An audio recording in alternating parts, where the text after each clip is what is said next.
You are listening to N.A.M.E Broadcast Radio, serving top professionals from all over the globe, with our international host, Mr. Steve Barron. Good afternoon, everybody. In a moment, I'm going to introduce a very special guest that we have here today. But first, I'd really like to take a moment and tell you a little bit about him. He's very result-oriented, developed training specialist, facilitator, coach, instructor, designer, really with a proven track record, and he's done that in a very short period of time. He's with BMO Harris Bank out of Chicago, Illinois. I'd like to welcome Phil Gelato. Phil, how are you doing this afternoon? Very good, Steve. Thank you so much for having me on your show. No, not a problem. Listen, it's our pleasure. I've done some research. I've looked over some of the things you've accomplished. I know you get into companies and reducing employee turnover and so forth. But before I get to that, what I'd really like to do is dial the clock back a little bit and tell me a little bit about how you decided to come into this industry. When did you feel like this was the right business for you? Well, Steve, I'll tell you, I've been in this industry for 28 years. And I actually had a friend that worked at the Federal Reserve, and I was looking for a job. I was changing careers, and he got me an interview, and the next thing I know, I was working at the Fed. And then about 15 years ago, Steve, a training opportunity came up to train bank examiners on communication skills and on banking products, and I got involved in that program, and ever since then, I've been a professional trainer in banking. Very, very good. Now, I see some of the scope of what you do here is using the N.A.M.E method. Tell me a little bit about that. I've heard of it, but really not familiar with it. Yes, it's a standard procedure that we use to design and develop training. What we first do is analyze, design, develop, integrate, and evaluate the training process. So, Steve, what we do is we first determine what are the training needs and what are the outcomes we'd like to see. And then we make a decision as to what are the delivery methods. Will it be a classroom? Will it be a webinar? Will it be an e-learning session? And then we go ahead and develop the content. Then we deliver the content. And as you know, Steve, things don't always work out the first time. So then you have to come back and evaluate what you've done and see if there's results. And as you said, I'm result-driven, so I'm always looking to see what are the outcomes, what's the end result. And, Steve, if it doesn't work the first time, you've got to go back to the drawing board and reevaluate what went wrong and then pretty much do it again. Very, very good. Now, that seems very, very important. Now, I know I'm looking over some of the information here. It says reducing employee turnover, lowering costs, and eliminating redundant operations. And I'm really, my sense is in this particular economic climate, this must be very, very important. Tell me why companies really, whether big or small, really need to reach out to this type of expertise that you have.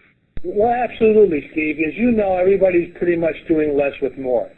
So what we have found here is, except for very certain small roles, the day of the specialist is coming to an end unless you're a very, very specialized person. So what we're doing here at BMO Harris Bank to reduce those redundant efforts and to lower our costs is to make our employees more efficient by using more online tools. But the bottom line is we're also educating our employees in processes from end to beginning so that they can step in at any point in the process. So like what I'm talking about, a teller opens an account for you, sends it off to somebody else, and they open the account. No. We want that teller to take the information, open the account, and then follow up with you. So we're looking at the end-to-end process. We're looking at streamlining it, and we're going to educate our employees, be better employees, and to be able to fill in different gaps and different resources as needed. Okay. Now, obviously, this sounds like it's a leaner, meaner fighting machine, so to speak. Am I somewhat accurate? You are correct, sir. Okay. Really, you can reach into any type of business on this capacity. Is that correct? That is correct, and that goes for literally processes, operations, sales organizations. My primary recommendation is to do a workflow.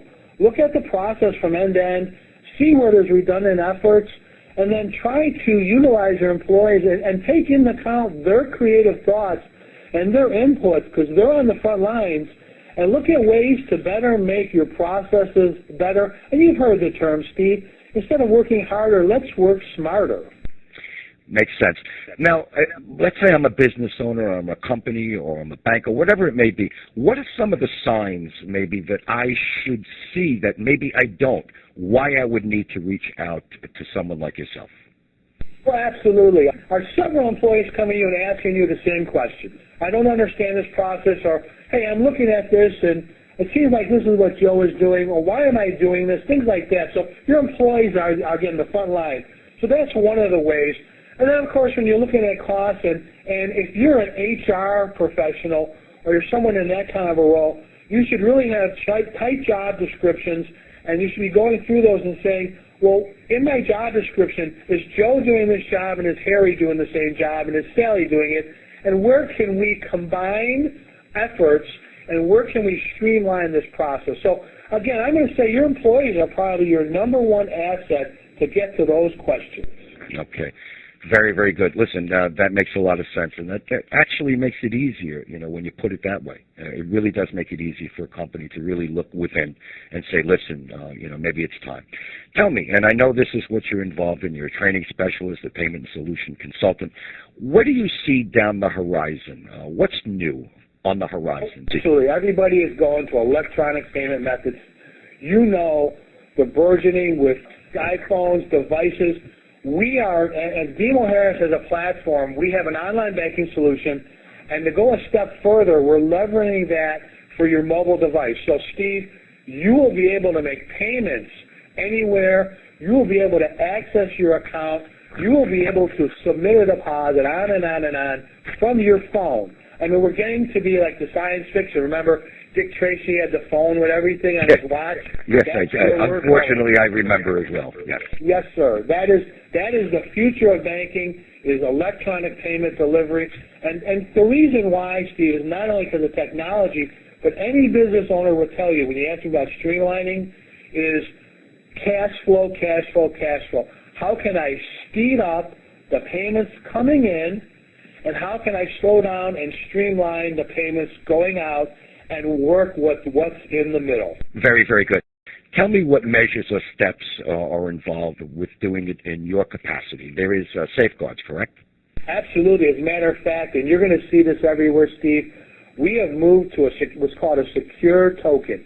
It looks like a key fob, and it's an algorithm. It's 6 digits on a small device that turns over every 60 seconds, and then you create a prefix PIN. So when you do a transaction at BMO Harris Bank and any other large bank, Steve, you would initiate the transaction, and I have to come in with a dual approval and look at what you're doing. But in order for me to even get in the platform and approve it, I need the secure ID device, which is pretty much fraud-proof, that will log me in and say, this is Phil Gelato, user 123, and he is going into the platform to approve a wire payment. And so we are moving to where all of our users, myself included, when I want a remote, I need one of these secure devices.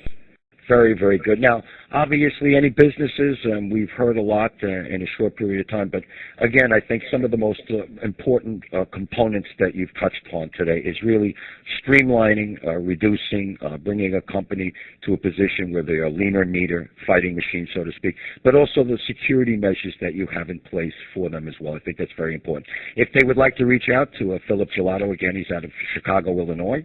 He is with BMO Harris Bank.